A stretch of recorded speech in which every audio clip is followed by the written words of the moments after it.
বন্ধন নিউজে আপনাদের স্বাগত। শুরু করছি আজকের খবরের এই অংশটি নিবেদন করছে চুঁচুড়া নবজীবন ফাউন্ডেশন।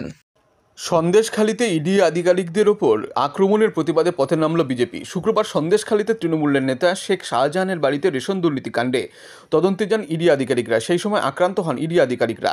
এই ঘটনার পর থেকে তপ্ত রাজ্য রাজনীতি।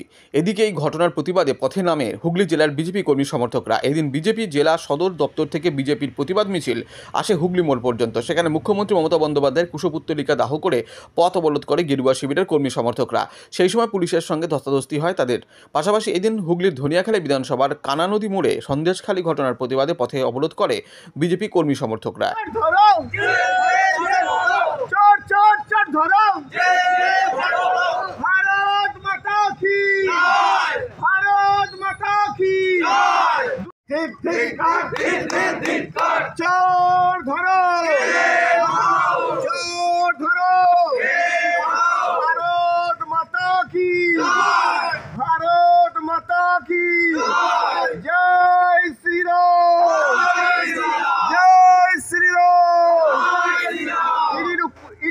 আক্রমণ হলো কেন? তৃণমূল সরকার জব দাও।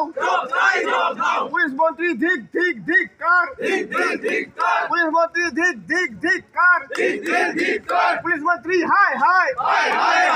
তৃণমূল সরকার হায় হায়। ভারত মাতা কি, ভারত মাতা কি।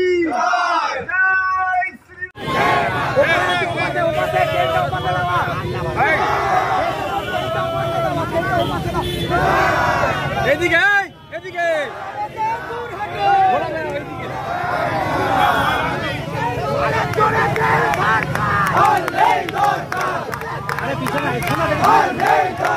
পিছিয়ে পিছিয়ে বড় কর বড় করে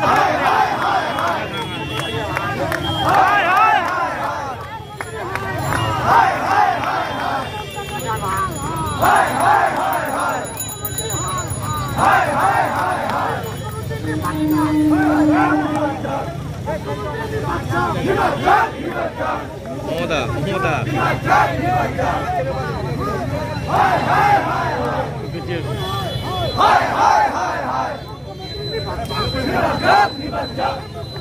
ও সেলফি দাদা একটু সাইড দাও।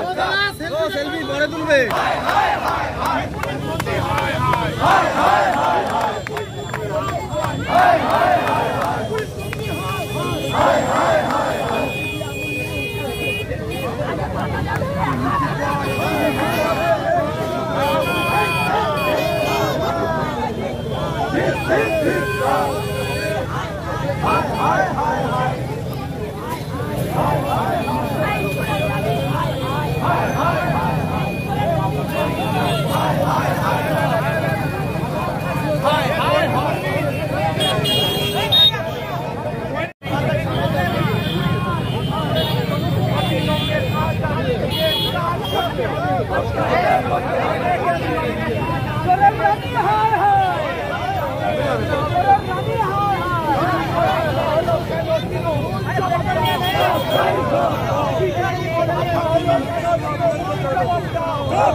করতে হবে করতে হবে।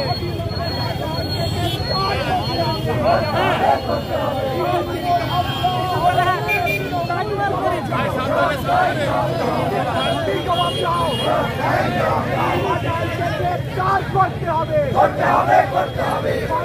গণতন্ত্র ফেরাতে হবে ফেরাতে হবে ফেরাতে হবে।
মুখ্যমন্ত্রী হায় হায়, পুলিশ মন্ত্রী হায় হায়, মোদমেজি ওয়াক্তু, মোদমেজি ওয়াক্তু, বন্দে মাতরম, বন্দে মাতরম, বিজেপি জিন্দাবাদ, নরেন্দ্র মোদী জিন্দাবাদ, অবিলম্বে এই চোর মুখ্যমন্ত্রীকে বাংলা থেকে দূর হটো।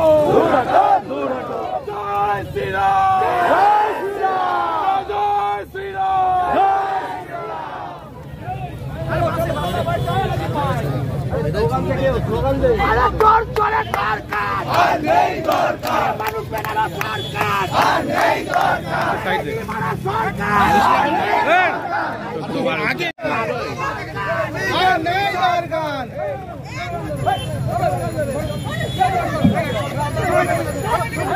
আবার সেই খেলছে, আবার সেই খেলছে, এই যে আবার সেই খেলছে, আবার খেলছে।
এবং বিভিন্ন জিনিস যে চুরি হয়ে বাংলাকে আজকে চোরের দায়ে বাংলা চলছে, আর সেই বাংলাকে সাংস্কৃতিক বাংলা ফিরিয়ে দেওয়ার জন্য এবং এই পরিবেশকে সুস্থ রাখার জন্য ইডি গেছে ইনভেস্টিগেশন করতে রেশন দুর্নীতি।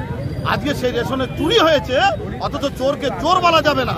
আজকের সমাজকে যেভাবে খারাপ জায়গায় নিয়ে যাচ্ছে এই বাংলার সরকার অবিলম্বে পদত্যাগ করতে হবে। তার প্রতিবাদে আজকে আমরা রাস্তায় নেমেছি। পুলিশের সঙ্গে এই দ্বন্দ্বের কারণ কি? পুলিশের সঙ্গে ধাস্তাধস্তি তো এটা স্বাভাবিকই হবে। আজকে যে জায়গায় দেখুন চোরকে চোর বলা যাবে না এই বাংলায়। যে চুরি করেছে তাকে যদি চোর বলি তাহলে আমরা অ্যারেস্ট হবো, আমরা প্রতিবাদ করলে অ্যারেস্ট হবো। অতএব সে জায়গায় দাঁড়িয়ে এটা একটু স্বাভাবিকই আছে যে যাদের যে বাংলায় চলছে, বাংলার প্রশাসনিত বাংলার যে সরকার মাননীয় মুখ্যমন্ত্রী তার আঙুল হেরানিতে আজকে এইসব চলছে। আজকে সে জায়গায় পুলিশ কি করবে? পুলিশকে এটা নির্দেশ দিয়েছে তাই পুলিশ করছে। পুলিশকে নির্দেশ না দিত তাহলে ঠিক থাকতো, এটা তো স্বাভাবিক বিষয়। গণতন্ত্রের চতুর্থ স্তম্ভ আক্রান্ত হয়েছে, বিষয়ে কি বলবেন? আমরা গণতান্ত্রিক পদ্ধতিতে আমরা আন্দোলন করছি, আর সেই আন্দোলনটা গণতান্ত্রিক পদ্ধতিতে যারা ইনভেস্টিগেশন করে সমাজকে ভালো রাখবে, ইডি তাকে মাথা ফাটিয়ে দেওয়া হচ্ছে এই বাংলায়। এটা কি ভালো বিষয় আছে নাকি? অর্থাৎ এর বিরুদ্ধে আমরা ভারতীয় জনতা পার্টি আমরা এই রাস্তায় আছি, থাকবো, সর্বত্র থাকবো। তাতে অ্যারেস্ট হোক, মার হোক, যাই হোক, আমরা সেটাই সহ্য করবো। তাহলে কি রাজ্যে গণতন্ত্র নেই বলে মনে করছে? রাজ্যে গণতন্ত্র নেই, গণতন্ত্র ফুরিয়ে গেছে। রাজ্যের গণতন্ত্র কোথায় আছে? তৃণমূলের গণতন্ত্র, তৃণমূলের সব আছে। ওরা যেটা করে সব ঠিক, আমরা যেটা করবো সেটা ঠিক। একটা পুলিশ এসে ধাক্কা মেরে ওই তোমার ওখানে কুশপুত্তল চালাচ্ছিল, ওটাকে মানে নিভিয়ে দিয়ে সবাই আমাদের যারা কর্মী ছিল তাদেরকে ধাক্কা মেরে সরিয়ে দিয়েছে এবং ধাক্কা দিয়ে ফেলে দিয়েছে সবাইকে, এবং আমার একটা মেয়েকে এমন ভাবে ফেলেছে যে অজ্ঞান হয়ে গেছে। ধাক্কা ধাক্কি করে সুস্থভাবে এখানে আমাদের কোনো রকম হচ্ছিল না। মাদকাসক্ত যুবকদের জীবনের মূল স্রোতে ফিরিয়ে আনছে চুঁচুড়া নবজীবন ফাউন্ডেশন। আজ থেকে 7 বছর আগে পথ চলা শুরু হয়েছিল এই সংস্থার। হুগলি জেলা থেকে শুরু হয়েছিল নবজীবন ফাউন্ডেশনের কাজ। আজ গোটা উত্তর পূর্ব ভারতে ছড়িয়ে পড়েছে তার ব্যাপ্তি। জেলা ও রাজ্যের হাজার হাজার মাদকাসক্ত যুবকদের মানসিক ও শারীরিক চিকিৎসার মধ্যে দিয়ে সুস্থ জীবনের পথে ফিরিয়ে আনছে নবজীবন ফাউন্ডেশন।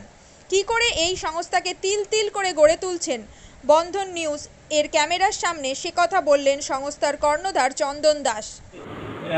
দেখি ওটার মধ্যে কি আছে, বা পাড়ার বড় দাদারা করছে আমিও একটুখানি করি, ফিলিংসটা কি সেটা দেখতে যাই।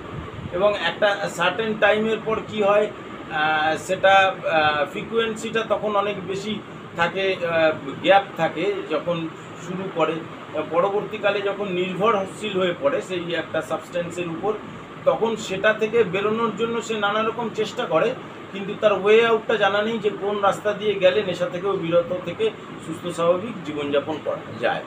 তো আমি ভাবলাম যে শুধুমাত্র আমি সুস্থ স্বাভাবিক জীবনযাপন করলাম, আমার জীবনের সার্বিক উন্নতি হলো, বা আমার যেসব এম বা আমি জীবনে যে জিনিসগুলো করতে পারিনি সেগুলো আমি ফুলফিল করলাম, তাহলে তো শুধু আমার কথাই ভাবা হলো।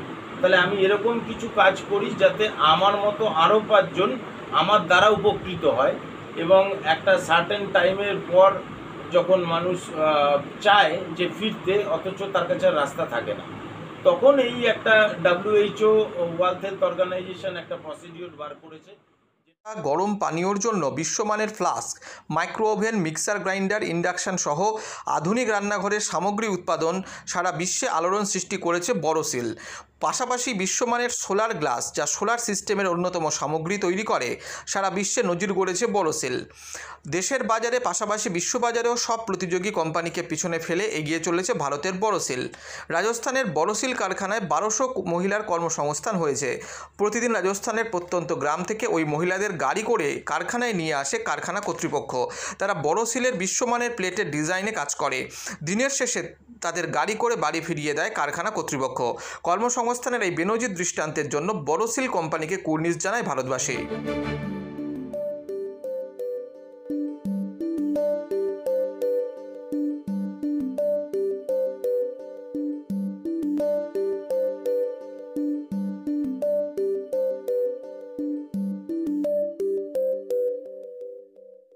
At Borosil, our products touch our customers' lives in many ways. Our philosophy is simple: understand the evolving needs of our customers and deliver solutions to meet them.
We look beyond business. We promote green energy as well as provide healthcare and education for the underprivileged. In fact, this has been our heritage at Borosil.